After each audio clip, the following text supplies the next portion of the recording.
Welcome to our talk. This is CocoVR Spherical Multi-Projection, which is a fancy texturing technique, which I'll explain in the coming slides. We'll be talking primarily about how we got Pixar quality assets and textures into VR from RenderMan, and then the pipeline and workflows that we established internally to do so. My name is Schloemer. I've been at Magnopus for 2 years, and I was the lead 3D artist on Coco.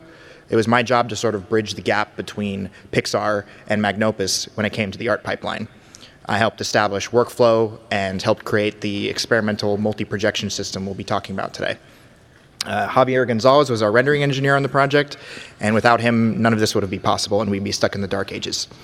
So quick overview on Magnopus, for those of you who may not have heard of us. Our company founders were primarily visual effects industry veterans that moved into VR near the beginning of the industry when Oculus dev kits were being circulated around. 4 years later, we're about 50% visual effects industry and 50% games industry people. So we're sort of like a hybrid. Our focus is creating dynamic, engaging cinematic experiences in VR, AR, MR, etc. Okay. Video. Okay, so this is just the trailer that's going to be playing in the background. Just going to give a quick summary of CocoVR if you're not familiar. It's primarily a multiplayer VR experience with full body IK. Normally, as I'm sure many of you know, in VR, full body IK can be kind of daunting at times, but because everybody's a skeleton, any weirdness that you get is sort of just part of the fun. There was a minimal story, but we wanted to have players sort of tell their own stories, similar to a theme park. We wanted to make sure that the look was as close as possible to the movie. There were 2 stages of production for this. There was a prototyping stage, which lasted about 3 months with about 3 to 4 people, where we primarily narrowed down functionality for multiplayer and then did some art spike tests to establish that we could get a Pixar or RenderMan look into VR and in Unity. Full production lasted around 8 months, launching the same time as the movie.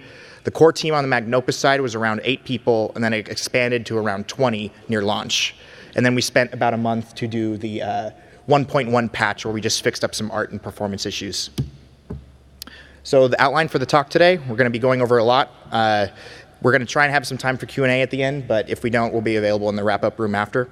I'll be speaking for the first half of the talk, more specifically just giving an overview of what spherical projections are, if you aren't familiar with them, how we've used them in the past on different applications, and sort of how we came to the point where we are today, and then what the art pipeline looked like collaborating with Pixar, and then building it out in VR with them. Xavier will then take over and go over the tech portion, where he'll elaborate on the specifics of the algorithms that he used for the functionality of the shader, and then specific editor tools that he developed to support the art team, and then sort of just give closing thoughts and wrap up. So, intro to spherical projections. I've explained this a lot to coworkers, and most of the time they give me this confused, puzzled look. So I'm going to do my best to sort of give you a broad overview of just like the high concept. It's essentially similar to taking a 360 image, panorama, cube map, etc., but then applying it to a sky dome. What's different in this case is that we actually apply it to all your midground and background geometry. What's great about this method is that a lot of VR experiences are often from a single vantage point or area. You can use this for the majority of your static geometry in your scene, and it's basically just a texture sampler. Unlit shader, there's nothing complicated about it. So it looks awesome, but only from the intended perspective. So this was one of our first apps for Disney Movies VR, and the player perspective is what it started at, and that's what the rest of the scene looks like. So as you can see, it's a complete mess as long as you're looking at it, only if you're looking at it from the intended perspective. So there's lots of overlapping textures. You kind of got to sort of think of it as you're casting a light from a single point. And anything that would normally be in shadow is basically going to get the texture of whatever's in front of it. These problems get worse and worse and more evident to the player the more the player can move. For example, a Vive user can completely break this illusion by having a very wide space to walk around in. On Gear VR and mobile, you can pretty much get away with murder because the player position is completely locked and there's not positional tracking. So you're essentially just on a fixed point and you can get away with a lot. So this is the 360 texture that we use for Disney Movies VR. We started with this by concepting a model out in 3ds Max and Maya, we did some basic lighting renders in V-Ray, and then our art director at the time finished it as a matte painting in Photoshop. We had to break this painting out into 2 layers, a midground and background layer, to avoid the overprojection that you were seeing in the GIF earlier. So there was a total of 8K images in the final product, because basically we needed light and dark versions of every single area, and they all needed to turn on and off independently of each other. But what was cool about this method is, again, it was just one shader that hot swapped between light and dark textures via script. So it was super cheap. So just sort of emphasizing the player perspective of this scene. The arrow kind of points to where the player is going to be. You're going to see, lots of gaps and holes, lots of textures doubling up. The surrounding sort of aqueduct area was a real-time asset, which sort of covered up any initial projection errors you'd get if it was a foreground element. And then all animated and dynamic objects in the scene were your typical game art pipeline. Another thing that we did using this method was Moana VR, and this was a Gear VR project that was launched around the same time as the movie. Production time was only 3 months on this thing, so we had to sort of think quick and figure out some new methods. And then Gear VR sort of comes with its own interesting challenges. The change to our workflow with this, though, was that Disney was actually rendering out the 360 images for us. We weren't creating it ourselves. They were rendering out of their proprietary renderer, Hyperion. And then for this one, we actually had 3 locations instead of 1, like we did in Disney Movies VR. But what was nice is that we just sort of did a fade down, fade up teleport, so you didn't notice any of the errors. So one of the major art pipeline things that we needed to establish for this is we needed to take film resolution geometry from the movie and then put it in mobile VR. We got the geometry into VR quickly on desktop, and we actually did some location scouting to look for some unique vantage points to play from. We got the exact coordinates in world space and then kicked those over to Disney, and they rendered out 360 images from those coordinates. The renders actually had to be split up into 12 to 25 separate 360 images to avoid objects doubling up on each other. And if you've seen the movie, the Kakamora barge is an insanely complicated asset with lots of sticks and twigs and trees and everything. So we had to split it up a lot more than we anticipated.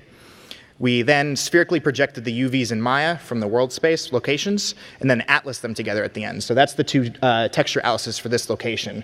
All the opaque geometry is on one, and it's all 360 images that we sort of just comp together in Nuke. And then the bottom one is our transparent images. And then on the right is the final geometry for one of the locations. I think the final poly count was like 14,000 verts, where the original asset was like tens of millions.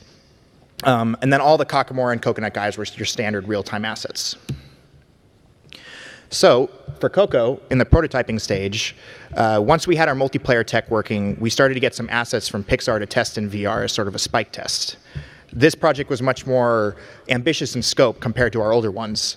We wanted to be able to walk around and teleport, which we'd never done before. This challenged our usual pipeline dramatically, but we wanted to see if we could at least apply some of the same techniques. 2 environments set to us for testing were a large and a small environment, the plaza on the left and the clerk's office on the right. Minimal cleanup was required with the office environment using the same method that we'd always used. However, the larger environment was much tougher. Initially, we just tried to repurpose the sets that they had built out for the film, but about halfway through production, Pixar wanted to create sort of unique custom layouts and lighting for us, which was really cool. So one breakthrough from the prototyping stage is we figured out that you could do a spherical projection entirely in the shader. So there was no UVs required. It did make the shader more complicated, but it allowed for really fast iteration. What the shader does is basically takes your world space coordinates, and then we add the projection coordinates on top of that, normalize it, put it through the code there, which I don't understand, but Xavier does. And then after normalizing that value, we put it into the UV coords of the texture sampler, and basically we're making spherical UVs on the fly in the engine. So this GIF represents me. This isn't me trying to blow your mind, but this is pretty much my entire reaction throughout this prototyping stage. We made a lot of discoveries in tech while working on the CocoVR prototype. Pretty early on, we discovered the 360 shader approach. Because we were bypassing UVs, we could basically go straight into Unity, just throw a new mesh in, and apply the texture. Our lighting rendering supervisor, Josh Kuturhan at Magnopus, he had an awesome idea to try and blend the two projections together. And because at this point we'd been working in all UVs, I was like, what? That doesn't make sense. But because we were doing it on the shader, I was like, oh, yeah, all right. I just wouldn't have thought about it. So the first iteration basically just compared the direction the normals were pointing from the geometry to your projection point and just doing a comparison. The second iteration of the shader utilized a depth and occlusion cube map to sort of rule out the false positives of geometry that was behind or in front of other ones. So for the art pipeline in general, one of the things we did early on in the prototype was play in multiplayer with Pixar on their layouts and sort of figure out the best vantage points to be able to play with this experience. We collaborated and just looked around, was like, oh, this would be a cool place for an activity, this would be a cool place to have a view of the whole vista, that kind of thing. So then we'd go into Unity after the scout, get those coordinates, send them out to Pixar at roughly about eye height. And then they'd rendered out the textures with those coordinates, and we could basically have a new build with them in a day with their renders, because we just hot swap the textures out. It's all the same geometry. We just turn it around and it's ready. Some of the more complicated assets with this method, you just have to convert to standard game assets. It's like tables, chairs, shop stalls, anything with a really complicated silhouette. It's more trouble than it's worth to try and get it using this method. Anything that was dynamic or animated was also just your typical game asset. One big art hurdle was the entirety of the Pixar assets had to be retopologized for VR. Since we were delivering on both platforms, that meant a large upfront time investment on optimizing everything. And then on both platforms, it's on PC and then Gear VR as well. Thankfully, Pixar models, as you'd expect, are incredibly clean. They're all built to smooth with support edge loops, so it wasn't that bad. It was just a lot of time to get it clean and ready for VR. Since all we cared about was silhouette, models don't need UVs, edge flow is basically ignored. You can just, for the most part, ignore normals. The only time normals come into play is when it's doing the comparison checking in the shader. So you don't want to go too sloppy with your normals. So pictured is the final low poly mesh that we shipped with for CocoVR. The final count for the entire environment was around 400K triangles, which is kind of low even for regular desktop game environments. The original source mesh was upwards of the tens of millions. The towers in the background were in the hundreds of millions. So the final shader does really magical things from my perspective. There's no separated render layers anymore. Basically, a single flattened 360 would work just fine. We could blend up to 9 360 textures at runtime. And then what was cool is Pixar also rendered out images in separate passes. So we actually got access to the specular roughness pass, the position, occlusion, etc. And we could use that in the shader. And then Xavier will talk about that later in his portion. One of the final steps we had to do, which we did primarily at the last month of production, was sort of make a bunch of Band-Aid meshes over where we were getting some projection issues. So projections, you'll get low resolution textures, some false positives where the blending doesn't happen correctly. So what we'd basically do is just put a small little stamp over it and then bake the texture down in Maya, go into Photoshop and Substance and just sort of paint out the error. It was easy to fix, but it was just a little tedious, especially for the plaza because there's so much to look at.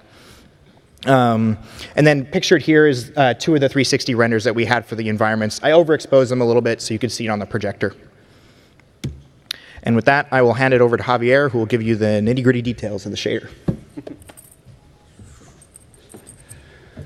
Thank you, Luke. As Luke said, I am the rendering engineer at Magnopus, and I'm going to be going over some of the technical details on the overall algorithm that we used.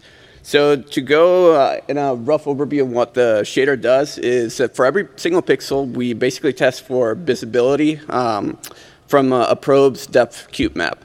And based on the result of that, we put it through a scoring system if it's determined that that pixel is at least visible by one probe in the scene. And that result from the scoring system, basically we assume that leads to the most ideal probe for that specific pixel. And once we have that, we can add on top of it specular, reflections, fog, just about anything essentially. And if for any number of reasons no probes were detected to be visible from that position, we have a couple of fallback methods just to kind of safely shade it for different edge cases. Like we can use flat colors for like artist painted flat colors, or we can use a sort of global probe index override to just say, use the color from this probe. It doesn't matter if it's not visible, just patch it up with some color information. Or we can have vertex color being painted into the mesh, and that gives me a specific index for a probe index to use instead. Now to go into more deeper into it, so for the visibility testing portion of it, we rendered all these depth cube maps offline in the editor. We ran into certain issues with cube map formats in Unity, and specifically in that it doesn't, at the time it didn't support any floating point rendered targets for the cube map format itself. I think I essentially crashed Unity every time I tried to use it. So I had to essentially fall back to using an RGBA format and do some encoding of a floating point into the RGBA format to basically just encode our depth value. And at runtime, I decode that floating point value. So in theory, you can do the encoding just fine, but there are problems when it comes to encoding the entire depth range, mainly just because encoding will just always introduce some floating point inaccuracies into it, and just the way that textures tend to work under the hood, it'll just do some interpolation underneath, and it won't be as accurate, essentially. So to deal with some of these inaccuracies, I basically just added a small bias that just increases based on distance from the probe. So the inaccuracies just got worse as floating points just got bigger, essentially. So just adding a small little bias just fixed the issue for us. I did want to try using lat-long depth textures instead of a cube map, but I never really got around to trying that out. But that would have basically gotten around the cube map format issues, so I could have actually used floating point types and not have had to do these encoding or decoding formats. And it could have also helped us out in that I could have actually used texture 2D arrays, whereas Unity doesn't support cube map arrays. And that meant that the 9 probe limit that we have would have been non-existent, essentially. So this here is sort of a debug view mode for artists to use when they're placing the probes. Basically what this means is that any pixel that's shaded red means that it's at least visible by 1 probe in the scene. Anything that's shaded black means no probes were actually able to detect visibility, so it couldn't find any sort of color information for it. This basically, it gives artists quick feedback as to whether or not their placement for the probes is actually ideal for the scene. So they could actually just move the probes in the editor, and the editor will automatically update the depth cube map, and they see the feedback immediately. So onto the scoring system. So with this, what we do is we take the world space distance from the probe's location to the world space position of the vertex. This, basically, what we end up using this for is the idea that the closer the probe is, the more likely that the texel that's being projected is going to be more crisper, the visual fidelity of it is going to be way better than something that's on the other side of the map where it might end up being blurry just because of bilinear filtering or stuff like that. So we take that as one of the heuristics when we're putting it through the scoring system. And the other heuristic that we ended up using was the angle of incidence.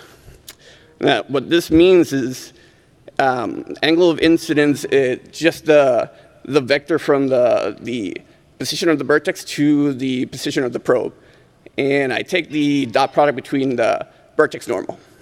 So what this gives me is it allows me to find probes that are more directly in front of a surface. So anything that's at a shallow angle means that it will be very likely suffering through perspective or projection aliasing, meaning that the color texture will be stretched out, so it leads to obvious deficiencies into the algorithm. So the more straight on the vector is, there's less distortion to the projected texture. Now, in addition to this, each probe that's placed in the scene has a contribution weight. And what this means is it allows us to determine what probes are particularly important to the overall construction of the color of the scene. This allows us to, for larger scenes, we can have axis-aligned bounding boxes placed around the level, where if the camera is inside one of these volumes, we can fudge some of these contribution weights, where we can tell from this location certain probes are a bit more important to generate the output, or the reconstructed color. And this basically, it's a way to help for large scenes. Because overall, the heuristics did pretty well on most scenes, except for fairly large scenes where we didn't have enough probes placed in the scene, essentially. So this sort of allowed us to control what probes actually contribute to the final image based on the user's location. And this is another debug view mode that I gave the artists. It basically visualizes the angle of incidence. So the green pixels are the more ideal colors. So it basically turns red as it becomes, as the vector becomes more perpendicular to the surface, meaning that the projected color is very likely going to be stretched out or distorted, essentially. And this is another one, another debug view mode. This is the generated UVs from the probes that were selected. And this gives the artist an idea on sort of the discontinuities that you see on the ground, for instance. And that's where two different probes are going to be blended together, essentially. So there's a possibility where you might see like a texture seam, as an example. But all of these were taken with like a default setup for the probes. So it wasn't using any of the bounding volume overrides to kind of tailor the final output, essentially. So with this image, all of the probes are equally weighted. So they're all considered for the final image reconstruction. And this is sort of an example of a final shaded version of the same scene. So all the static geometry, it's just basically just getting textured from the multi-spherical projection stuff. And this here is to give you an example of the fact that we all know static images are great and all, but it doesn't help in terms of creating a world. So it just makes it look really static. So this is sort of an example of parallax-corrected cube map reflections, basically. So if you look at the ground floor of the stage, you can see some of the reflected color from the windows of the neighboring building. So it just gives some view-dependent features, essentially. So it makes the world feel more believable. And these are just some of the other features that we added on top of it just to make it an actual production-ready solution. So we had support for cascaded shadow maps. We had fog. We actually implemented parallax occlusion mapping using the spherical projection solution. And it actually worked out for the most part. It's just the deficiencies of the spherical projection are a lot more obvious when it comes to like the height texture map for parallax occlusion. You can see the distortions very easily when parallax occlusion is turned on. So we added that, but I think we only used it on one scene, basically. And then we also supported GGX specular reflections, and it's just based on the same GGX specular that Ready at Dawn used for the order. And when it comes to some of the optimizations we did for supporting some of these features, we packed some of these textures into one overall texture. So we packed our normal maps into the red and green channels. We packed the roughness into the blue channel, and then we also packed the height into the alpha channel. So it basically meant that we could just grab all this information with just one texture sample instead of 3. And now, when the search actually fails, so what we end up falling back to is we have a couple of different solutions that we can use. One of them is just flat out the simplest solution and just use a global index for a specific probe in the scene, and we just sample that color. It may look fine, it may not. This was sort of hit or miss on some scenes, but when it worked perfectly, it was just a really simple solution and didn't cost us anything, basically. The index itself can also be modified with the axis align bounding boxes that we can place in the levels for configuring some of the parameters for the algorithm. We also use vertex color. So we can use the RGB channels for artists to just paint a flat color to use whenever we couldn't find any visible probes. If that wasn't enough, then we can also use the alpha channel to kind of specify more accurately a specific probe index to use instead. But some of these techniques work well for certain cases, like the flat color. It's just ideal for any geometry that's just far away from the viewer, where you can't really tell any of the details per se, or for even small geometry. It just works perfectly fine. Let's see. And now for some of the editor tools that I also gave the artists to kind of improve their quality of life. The overall shader is just a compilation of a bunch of different shader permutations. It's just based on whatever features are turned on. So essentially, to the artist, it's the same interface regardless of what they're doing. But based on what features they want to have in that particular scene, that's just going to, behind the scenes, generate the specific permutation of the shader. And that's just, it just obviously simplified their workflow, essentially, and didn't have to worry about creating the manual shaders themselves or anything like that. Another thing that we had, since we were using texture 2D arrays to pack all the different scene color textures for all the probes, it came up often enough that we had to just update the data of the texture themselves. So I just gave them a simple tool where they can simply generate it the first time, then the meta file, this is Unity, by the way. So the meta file would store just the actual list of textures that were required for that texture 2D array. And anytime they needed to update the actual data, it was just a simple matter of right-clicking the actual texture 2D array asset and just refresh it. And it's sped up their iteration times considerably. And it was just a simple little tool. Another tool that helped for debugging some of these problems that we ran into was just a way to visualize all the individual slices in the texture 2D array. Since currently Unity doesn't support any sort of viewing operations for these texture 2D array assets. And finally, batch generation for all of the depth cube maps. It's just all built into the editor. It's just a matter of clicking a single button, and all of them are updated and properly hooked up to the actual game objects.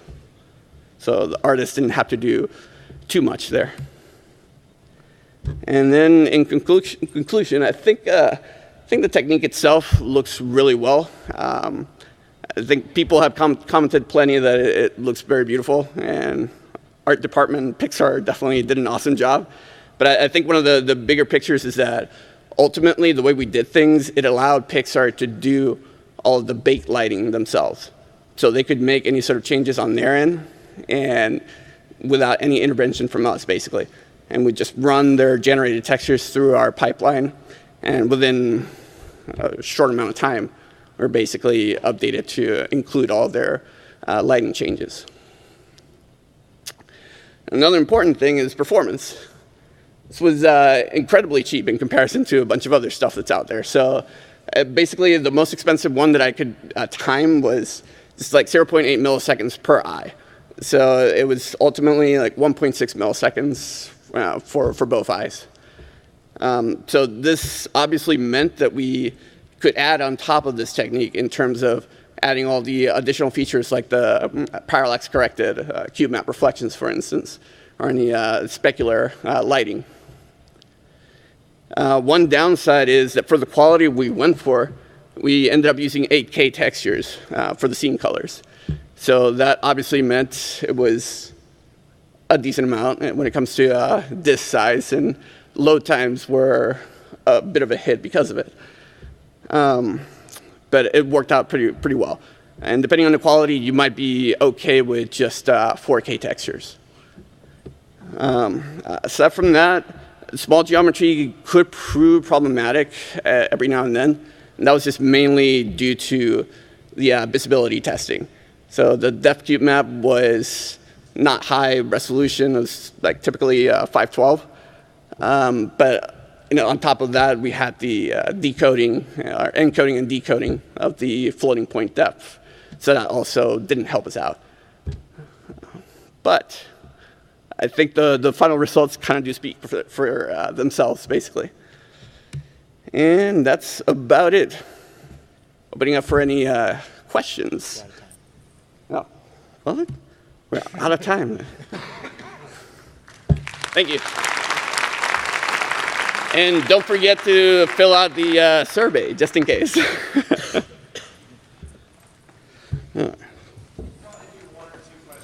One or two? Okay. All right. One or two.